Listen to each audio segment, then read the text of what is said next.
February 19th, 1990 was the day that we became parents. And Spencer was born. He came kind of screaming into the world, and that's kind of the way he lived, too.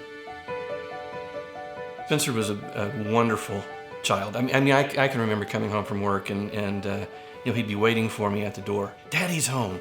He was disarmingly funny. He laughed with his whole being. So tears rolling down his face and his cheeks were bright red, and his laugh was infectious. As he grew up, we struggled a little bit. As he got to high school, he became very bored with school. He was really looking for his purpose. He was 11 years old when the World Trade Center towers were brought down by terrorists. He watched that, and he came home from school that day, and he looked at Megan and he said, "This is kind of like the bully coming, into our backyard, isn't it?" And Megan said, "Well, yeah, it kind of is like that." And he said, "Well, that's not right. And there need to be people that do something about that, and I'm going to do something about that." June 10th, 2008 was when Spencer joined the Army. It was a little bit of a shock, but it wasn't, because we knew that he was wanting to serve. And he went through his advanced training, and it changed him.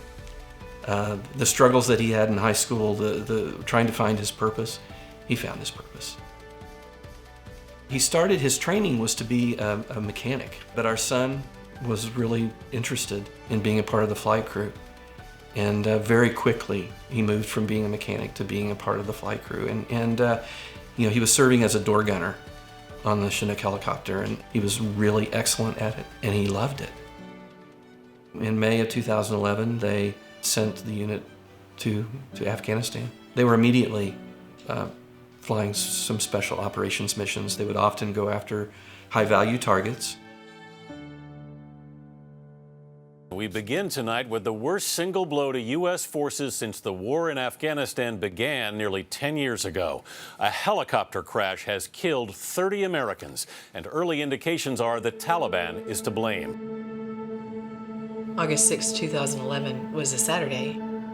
We were awake, and the news was on, and the news talked about an aircraft being shot down. And over time, and we hadn't heard anything, we didn't hear anything from anybody. As the day went on, I became more confident that it wasn't Spencer, because I was sure that we would have had a knock at the door.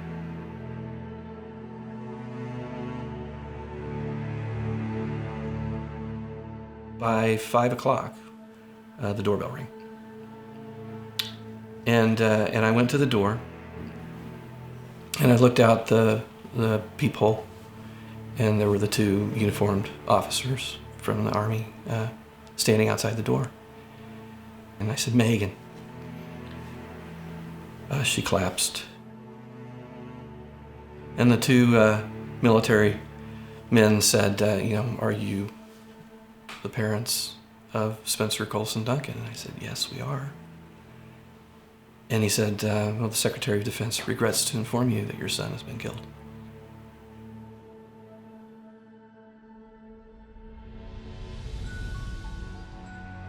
It was a really tough day.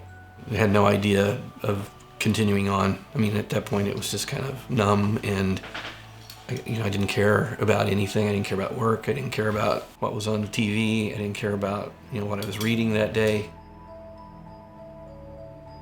To say that it was devastating, it was, but it's beyond devastating. To say that it's life-altering, it's beyond life-altering. To say that it's sad, it's the deepest kind of sad. There's an emptiness there. It's just an emptiness, and that's never gonna go away. Yeah. And I feel that every day. I wish he was here. I wish he'd walk through the door right now, and he's not going to.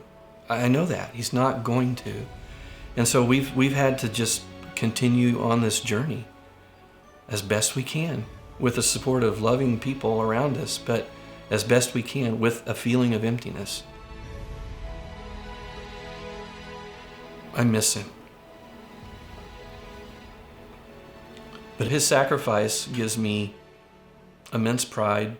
And Spencer found his thing, He found that thing that he loved doing, that he did well, that made a difference. And we're extremely proud of him. Yeah. Proud of his determination and his sacrifice and his love for country and his dedication to doing something. You can get up every morning and, in your nice warm house and make your coffee, and you get to live your life with totally unconcerned about your freedom because there are people who are willing to make those sacrifices. I didn't understand that before. Boy, do I understand that now. And Spencer understood that. Yeah. I mean, Spencer really felt like it was his responsibility to go and serve and put himself in harm's way so that we, the rest of the family, and others didn't have to do that. If Spencer was here today, I would say, thank you. I would thank him for being the best son, the best brother, the best person. I would thank him for his willingness to put his life on the line for other people. I would embarrassingly hug him in such a way that I wouldn't let go, and tell him how much I love him. And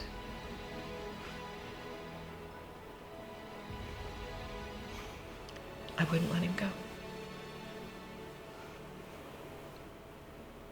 Certainly tell him I love him, and I'm proud of him, and that he made it count. That he did. He made it count.